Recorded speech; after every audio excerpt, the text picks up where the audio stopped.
அன்றியும் இயேசுவை மரித்தோரிலிருந்து எழுப்பினவருடைய ஆவி உங்களில் வாசமாயிருந்தால், கிறிஸ்துவை மரித்தோரிலிருந்து எழுப்பினவர் உங்களில் வாசமாயிருக்கிற தம்முடைய ஆவியினாலே சாவுக்கேதுவான உங்கள் சரீரங்களையும் உயிர்ப்பிப்பார். இயேசு கிறிஸ்து உயிர்த்தெழுந்த வல்லமையை வார்த்தையினால் விவரிக்க முடியாது. அது மிகவும் வலிமையான சக்தி.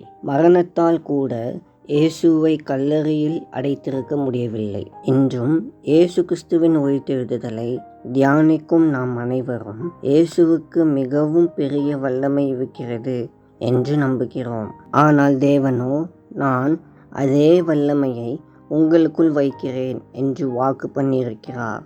இதை செயல்படுத்துவதற்கான திறவுகோல் எதுவென்றால், தேவன் தருவேன் என்று வாக்கு பண்ணியதை நம்புவது மட்டுமே.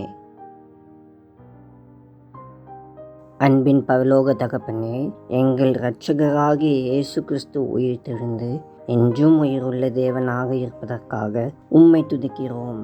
எங்களை உயிர்ப்பிக்கும் பரிசுத்த ஆவியானவருக்காக உமக்கு நன்றி செலுத்துகிறோம். ஆண்டவரே, நாங்கள் பலவீனமாக அல்லது மனசோர்வாக இருக்கும்போது உம்முடைய ஆவியானவர் எங்களுக்குள் செயல்பட்டு எங்கள் உடலும் ஆன்மாவும் உயிர்ப்பிக்கிறார் என்பதை அறிந்தவர்களாய் விசுவாசத்தில் வளர எங்களுக்கு உதவி செய்யும். உம்முடைய பிரசன்னத்தால் எங்களை நிரப்பி நாங்கள் தைரியமாகவும் மகிழ்ச்சியுடனும் வாழ்ந்து உம்முடைய அன்பையும் கிருபையும் பிரதிபலிக்க கிருபை தாரும்.